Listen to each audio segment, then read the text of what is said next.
सब में होती हैं, तो बड़ा वक्त लगता है उसे, वो हकीकी मोहब्बत जो होती है ना वाकयातन। लेकिन अल्लाह ताला ने एक जगह कुरान पाक में फरमाया कि हमने तुम्हारे दिलों में मोहब्बत डाल दी, वरना तुम लोग एक दूसरे को फाड़ खाते। तो अब ये बड़ा एक बड़ा बोल्ड बोल्ड बात है बड़ी, कि अब फाड़ के खा जाते हैं आप। तो अगर मैं समझता हूँ कि अगर अल्लाह ताला ने मोहब्बत डाली है और उसके बावजूद इंसान इनके साथ ना मेहरबान है, ठीक है ना, तासुब है, दुश्मनी है, फिरकावारियत है, लिसानियात के मसाइल हैं, समाजियात के मसाइल हैं, तो अगर वाकयातन मोहब्बत ना होती अल्लाह ताला की तरफ से, हमारे खमीर में कहीं मोहब्बत ना रखी गई होती, तो इस जमीन ये तो 2-4 दिन भी ना चलता, ये सारा निजाम जो सदियों से चल रहा है। मोहब्बत नहीं चला रखा है ना, आपको बच्चों से मोहब्बत, अपनी फैमिली से, किसी शख्स से मोहब्बत, किसी फर्द से मोहब्बत, चीजों से मोहब्बत, अपने पेट्स से आप मोहब्बत करते हैं, बिल्ली से, कुत्ते से, घोड़े से, अपनी मुर्गियों से, अपने खेतों से मोहब्बत करते हैं, मिट्टी से मोहब्बत करते हैं, वतन से मोहब्बत करते हैं। तो मोहब्बत का ग्राउंड बहुत बड़ा है। वो जो स्पेसिफिक औरत मर्द की मोहब्बत होती है, जिसको हम ये समझते हैं, जो शायरों का मौजू होता है ना, जो शायरी का मौजू होता है कि औरत से मोहब्बत, जैसे आपने अभी मेरा ही वो शेर पढ़ा, वो गजल, वो बड़ी मजेदार गजल है वो, के वैसे तुम अच्छी लड़की हो लेकिन मेरी क्या लगती हो, मैं अपने दिल की कहता हूँ, तुम अपने दिल की सुनती हो। जी, हाँ, उसमें तो वो जो मोहब्बत होती है, वो भी एक इंकिशाफ़े ज़ात का एक लम्हा होता है, वो किसी वक्त भी हो सकता है। वो 12-14 साल की उम्र में भी। हाँ, मुझे तो 14 साल की उम्र में मोहब्बत हुई थी एक खातून से। तो हाँ, पुरानी बातें हो गई है। जी जी, और ये सब जी जारी रखें आप। जी।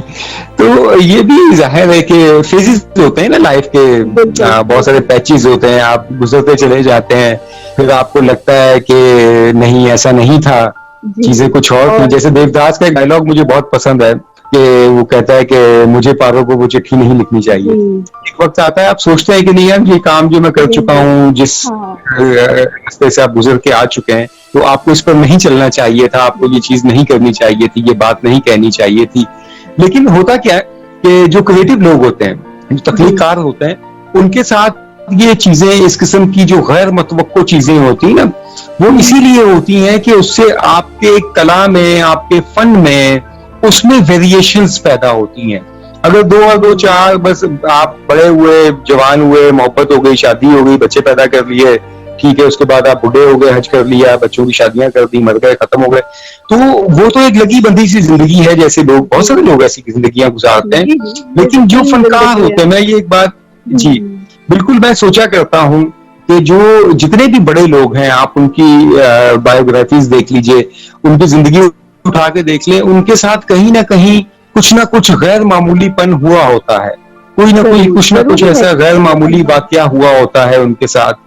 जैसे मीर साहब, एक जमाने में मीर साहब कहते थे कि यार कोई ऐसा घर हो जिसमें एक छोटा सा पाए बाग हो, बड़ा पुरसुकून सा घर हो, तो मैं वहां बस रहूं और बस वो बैठे रहें, तसव्वुर जाना किए वाला मामला, लिखते पढ़ते रहें और आप अपने महबूब के बारे में सोचते रहें, ज्ञान ध्यान करें, आप गौर फिक्र करें। तो जब वो दिल्ली से लखनऊ गए उनके किसी दोस्त के पास, वो 3-3.5 साल उस घर में रहे। तो वो एक कमरा था जिसमें बहुत सारी किताबें थी और उसके करीब वॉशरूम वगैरह ये वो, तो बस वो खाना वाना खा लिया, उनको वही मिल जाता था सब कुछ, अपनी किताबें थी और वो लिखते थे, वहां पे पढ़ते थे।